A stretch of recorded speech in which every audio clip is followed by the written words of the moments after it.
ఉంటారు వాళ్ళకి కొంచెం వాళ్ళ తొలిలే అలా చెప్పుకోరా గిప్పిరానికి కిచెన్ చేతిలో పెట్టి రాగమానం చేయటం కారు రోజులు రాదు మనకి ఏం చెప్తాడు వాడు బుద్ధి సంస్థలు ఎదురుగానన్నా మనల్ని కారు ఉన్నది ఆమె గీత రాదండి ఎంత పోతే అలా నాశనం 16 వాళ్ళు హుజరాబాద్లో గెలిచారని ముచ్చట అసలు ఎప్పుడో మర్చిపోయారు జనాలు నీ మధ్యలో ఆడడం కలిసిన వాడు అనుకుండా మాదని చెప్తాను హుజరాబాద్ అని చెప్తలేను ఎందుకంటే వాడు కొత్తోడు కలిస్తే వాడు తిరుగుతాడు గవానికి ఎట్లేసారు వాడు కత్త భర్త ఇక ఫ్యాషన్ షోలకు తిరుగుతాడు ఆ ఫంక్షన్ల పంటి వాళ్ళ కుటుంబంలో ఫంక్షన్లు కాలేదు ఏడ కలిసిన పోతాను నమస్తే మొత్తం కట్టకట్టుకొని తిరుగుతారు పిల్ల ఆటం ఈడికి ఆడికి వాళ్ళు ఎట్లా ఏం భరిస్తారో ఏం చేస్తారో అది ఎడిపోతుందో ఎడతారు ఇంకొకటి మర్చిపోయినా చెప్తాను అన్నాడు వినండి ఏమన్నా పాడుపడితే ఈ ఎంపీటీసీ సర్పంచ్ ఇవ్వేనట కానీ జిల్లాలలో కూడా ఒక్కడొక్క పదవులు ఉండద్దట హుజరాబాద్ కాన్స్టిట్యూన్సీ ఇప్పుడు సపోజ్ మనోడు ఉన్నాడు డిసిసి వైస్ చైర్మన్ అన్ని మొత్తం రాష్ట్రానికి ఉండొద్దు ఓర్వడు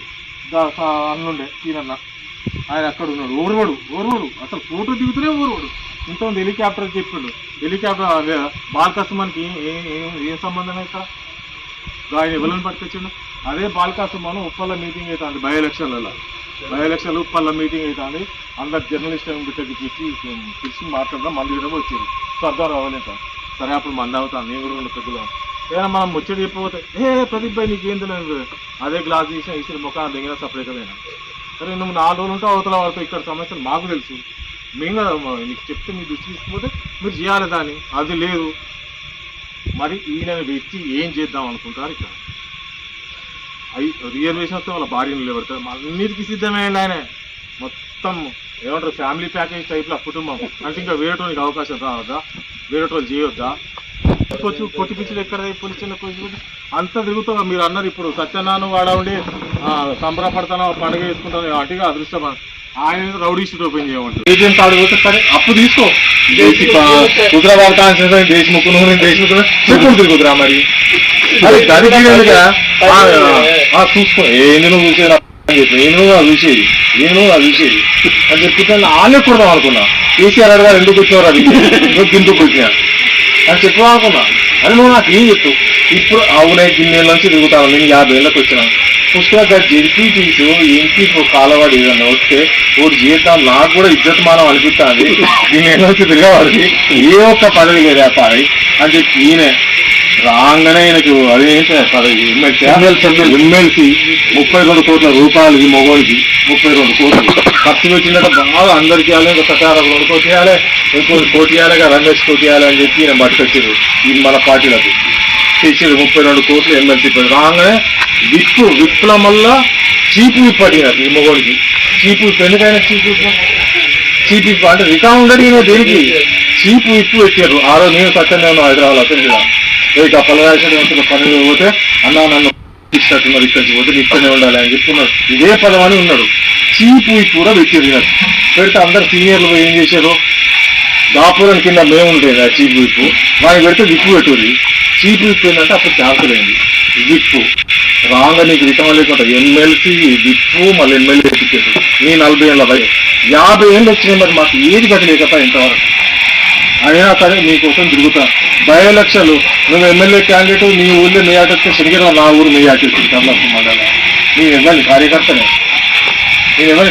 నాకు ఏది లేదు అయినా పార్టీ కోసం కష్టపడ్డాం చేస్తాం భవిష్యత్తులో కూడా చేస్తాం కానీ మరి హరీష్ అన్నకో కేసీఆర్ అన్నకో కేసీఆర్ సార్కో కొంచెం అన్న వాళ్ళు పెద్ద గ్రహించే శక్తి వాళ్ళకు మరి గీతంతో పెట్టుకొని తిరుగుతాను పార్టీ సర్వనాశనం అవుతుంది హుజరాబాద్ నాశనం 16 వాళ్ళు అవుతాను కేసీఆర్ బాగా వస్తాయి కదా అంటే ఇప్పుడు ఈ పిల్ల ఆడియోటి వాళ్ళు తీసుకుపడతాను తోడిసికి ఎందుకు ఎవరిని చదవబడ్డా నేను ఎవరిని చదవబడ్డా దేని గురించిందని ఆయన రౌడీ షీట్ ఓపెన్ చేయంటాడు మళ్ళీ వినాయన చేస్తే పాప ఆయన అప్పటికప్పుడు మాత్రం ఢిల్లీలో కూడా ఆయన సేవ్ చేసింది నీ ఎంబడి తిరిగేటో డ్యామేజ్ చేస్తావు సేమ్ ఎల్లికి ఎగేసుడు మళ్ళీకి దిగేసుడు ఇప్పుడు వీళ్ళని పెట్టింది కదా వీళ్ళు నోడదేం కాదు సీనియర్ అనేటోడు వీళ్ళు ఉండొద్దు నా కింద అన్న తిరిగేటోడు ఉండాలి కానీ నేను ఒక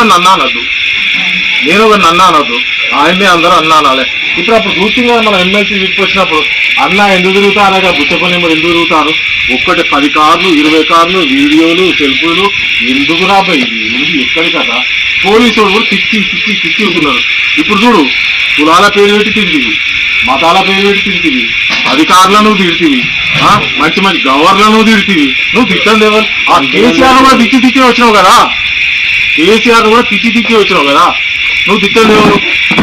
నువ్వు తిట్టండి ఎవరిని? ఇల్లంతా కుంటే ఓటేసిన పాపానికి వీళ్ళు కాలబెట్టి వాళ్ళు సుతారా వీరా ఒక సుతారా ఇలా ఇంతకుముందు మళ్ళీ ఒకటి అన్నారు, ఆయన లెక్క మనం మారదామా మనం లెక్క ఆయన మారదామా అని. ఒక చిన్న ఉదాహరణ ఇస్తాను. ఒక 20-25 సంవత్సరాల ఒక ఆడపిల్ల మన ఇంట్లోనే పుట్టి పెరిగి ఉంటుంది, పెళ్లి చేస్తాం, అత్తగారింటికి పోతుంది. భర్త ఆడిబిడ్డనో లేకపోతే మరిదో మామ అత్త 40 కుటుంబం ఉంటుంది. నువ్వు 25 సంవత్సరాలు నా ఇంట్లో పెరిగి నా బిడ్డ పోయింది అత్తగారింటికి వేయవు. నీ లెక్క వాళ్ళందరూ మారుతారా? వాళ్ళకు అనుగుణంగా నువ్వు మారాలన్నా? లేకపోతే అమ్మాయి గురించి ఆ కుటుంబం మొత్తం మారుతుందా? అట్లే కాన్షియన్స్ గా 2 లక్షల చిల్లర ప్రజలు ఉన్నాం మనం. మనలాగా ఆయన మారాలన్నా? ఆయన లెక్క మనందరం మారాలన్నా? మనం మారాలన్నా? ఇప్పుడు నేను హైదరాబాద్ సెంటర్ కొట్టుకుంటా ఏ కారణం జరుగుతా ఊళ్ళోకి వచ్చి ఎవరితో ఇట్లున్నాను అట్లున్నాను. నేను నా లెక్క నువ్వు ఉండాలంటే కుదురుతుందా? మీకు అనుగుణంగా మీ వాతావరణంలోకి నేను అడ్జస్ట్ కావాలి అంతే తప్ప మా డాడీకి ఇట్లా తినిపించేది, మా మమ్మీకి ఇట్లా తినిపించేది, నీ కాలేసుకుని మండేది 12 దాకా లేకపోయేదంటే అవి అత్తగారింటి వెనక 45 నుంచి కన్నప్పుడు. అట్లనే నీ లెక్క మేము అందరం మారం. మనకు ప్రజలకు పాపం మంచి చెడులు చూసుకుంటే వాళ్ళకు అనుగుణంగా నువ్వు మారు అంతే తప్ప నీకోసం ఇంతమంది మారితే నువ్వు హుజరాబాద్ ఇస్తేనే నాశనం పట్టించినావు. హుజరాబాద్ ఇక మేము అందరం కలిస్తే రాష్ట్రమే నాశనం అవుతుంది. మరి నీ లెక్క అయితే మరొక సీట్లు అయితే ఏం చేస్తారు? పిచ్చి చేస్తాం. పిచ్చి చేయకపోతే ఏం చేస్తాం? మరి మనం మంచి చేస్తాం. మనిషి మారాలంటే మంచోడు చెడ్డగానన్నా మారాలి, చెడ్డోడు మంచిగానన్నా మారాలి. మరి ఆయన మంచి అనుకుంటే మారదాం, చెడ్డ అనుకుంటే వద్దు అనుకుందాం. అంతేనా? జెండా మా ఇంట్లో తయారైందంటాడు. జెండా మా ఇంట్లో జెండా ఆయన గురించి రాదు, రంజిత్ జెండా వాళ్ళితే తయారైంది. వాళ్ళు ఆయన జెండా తీసుకున్న వాటి ఎన్ని ఓట్లు పడ్డాయి వాళ్ళకు? అయింది, అయిపోయింది. గోల్డెన్ స్పూన్ తోటి పుట్టినా ఆగన్నాని అన్ని మా గోల్డెన్ స్పూన్ తోటి పుట్టినా 2000 ఓట్లు నాకు ఎత్తోడో కొట్టాలి కూడా తెలుస్తుంది అట. వీటిని ఎత్తోడో కొట్టాలి కాదు, నేను చెప్తాను స్టోరీ. ఆయన ఎమ్మెల్సీ అయినాక కూడా ఆయన నంబర్ ప్లేట్ కు వెనుక ముందు మొత్తం స్టిక్కర్లా తీసుకొని వచ్చేది. ఎందుకు అంటే ఓవర్ స్పీడ్ పోతే ఫైన్లు పడతాయి, 100 దాటితే ఫైన్లు పడతాయి. ఆ ఫైన్లు పడకుండా వాటి స్టిక్కర్లు అని తీసుకొని వచ్చేది. అంటే నీ స్థాయి నీది ఏందో అది అర్థమైపోయింది. దాని లోపలి రావాలి. ఒకటి ఇప్పటికి చాలా మంది అనవకొండలోకి పైసలు ఇవ్వాలి, ఫ్లాట్లు వీటిలో సెటిల్ చేస్తాను. ఏ సత్యాన ఈ మాట వాస్తవా కాదా? ఫ్లాట్లకి ఇప్పటికీ పైసలు ఇవ్వాలి. నువ్వు గోల్డెన్ స్పూన్ తోడు కూర్చోనివి పెట్రోల్ బంకులు పెట్టిస్తా, నౌకర్లు పెట్టిస్తా. ఈయన అదృష్టం ఎట్లా అంటే వీళ్ళన్నా ఇది ఏంది టీపీసీసీ ఉండే, అప్పుడు కాంగ్రెస్ ఉండే. ఎమ్మెల్యే టికెట్లు ఇప్పిస్తే పైసలే, కార్పొరేట్ టికెట్లు ఇప్పిస్తే పైసలే, కౌన్సిల్ టికెట్ ఇస్తే పైసలే.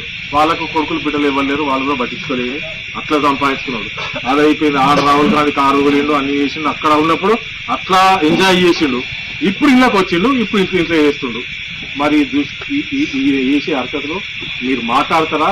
లేపు నా ముందర పెట్టిన మాట్లాడమంటే నేను మాట్లాడుతున్నా, ఏం బాధలేదు. ఇంకొకటి కూడా అనుకున్నా, నాకు అదే జెడ్పీటీసీ ఎంపీటీసీ అనే ఆశ ఉన్నదని కదా, నాకు ఆయన ఇచ్చినా నేను చేయకపోతే ఇచ్చినా చేయ ఇప్పుడు చెప్తాను అందరి మీద. ఇంకేళ్ళ కింద పని చేస్తాను, నేను కింద మాత్రం పని చేయాలి. నాకు అది కూడా ఇక ఇచ్చినా వద్దంటారు ఇంకేళ్ళకని ఇచ్చుకో. ఇక ఇది కావాలి 4-5 రోజులు మీరు ప్రోగ్రామ్ పడుతున్నారా బరాబర్ మాట్లాడదా చెప్తా. థ్యాంక్ యూ అందరు.